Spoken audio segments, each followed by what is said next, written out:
Hello students, today we are going to discuss network access layer, that is internet layer of the TCP IP model.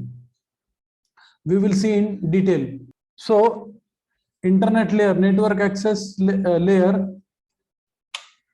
Internet layer is between network access layer and transport layer.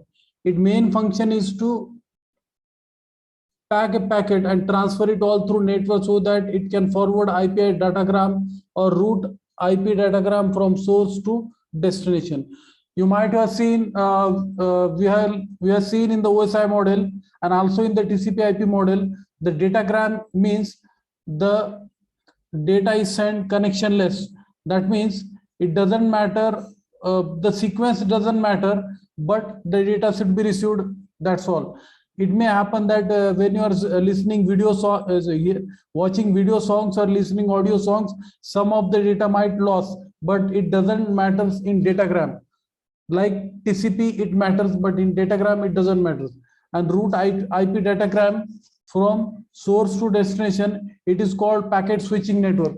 Packet switching network in the sense, data will arrive to the destination, whatever path might be followed, but data will be received at the destination with the proper format. That is called packet switching. Means it will not the packet will not pass with the same path. It may follow the different path to reach the destination. It is packet switching network, and packets are called IP datagram. So TCP and UDP have segmented the data and added a header. Header in the sense, a lot of data is coming from the application layer. So from where the data is starting and where the data is ending, that thing we need to know. That's why we are adding header.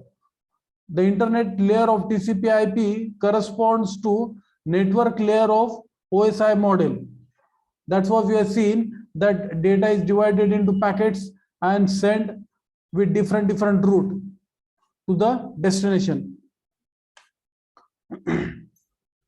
Internet layer of the TCP IP model, it consists of network portion and host portion, hierarchical addressing.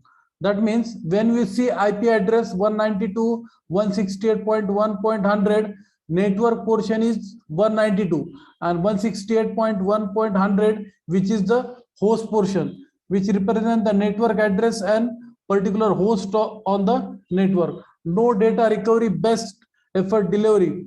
Okay, network layer doesn't care about reliability, in the sense it busy with IP addresses and routing the traffic. That means if data is sent from this path, it doesn't matter, it will take time to send the data, to send the packet through this path, but it doesn't care about it. Whatever time it required, it will be sent the data through different path. Using routing the traffic using IP address from one location to another location. Here, host ID identifies individual host assigned by organization to individual devices. We have seen in the MAC address hexadecimal code in the OSI model. We have street address and house number. We process called encapsulation. There would be address information, IP attached is source, and IP attached address and destination IP address. Computer sees IP address as 32-bit binary number. IP creates address classes. Internet protocol creates address classes. Class A, address space for huge network.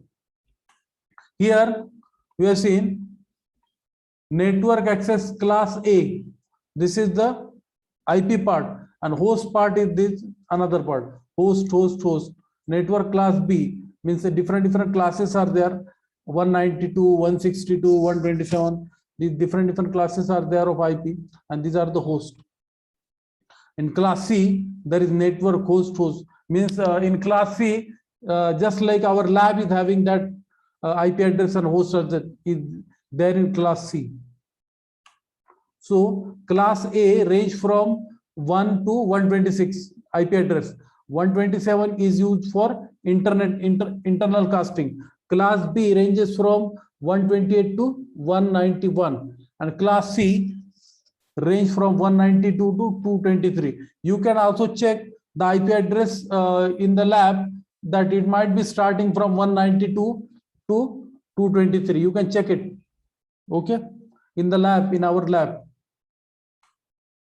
So this part we have already seen. Dynamic host configuration protocol. Machine comes up and says, I need IP address so that I can communicate on this network. A machine dynamic host configuration protocol server, here this, I will send you offer an IP address. Machine says, I look over your offer and I accept. That means if any machine want to get connected to the network, it says that, okay, fine, I want to connect to the network. So what a dynamic host configuration protocol, what it does, it gives assign IP address to particular system and it requests that information, and since the request, it send request message, finally server respond acknowledgement, broadcast discover message, offers request acknowledge. These are the 4 steps in dynamic configuration protocol process. Ping google.com we have seen. That means whenever any machine want to get connected to the network, it starts, when you start the system, the request goes to server, dynamic host configuration protocol, request goes to server, then server respond with particular IP address. That particular IP address is given to that system and it will go in the network and it will start sharing the data and devices. That means these IP addresses are not fixed in case of dynamic host configuration protocol.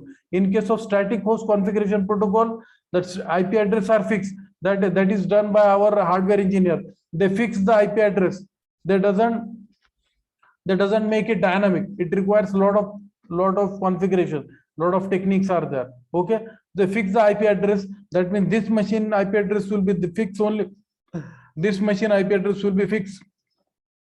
But in case of dynamic host configuration protocol, IP address are not hooked, maybe same or maybe different IP, maybe different IP address may be assigned different times to the same machine. So that is according to the dynamic host configuration protocol.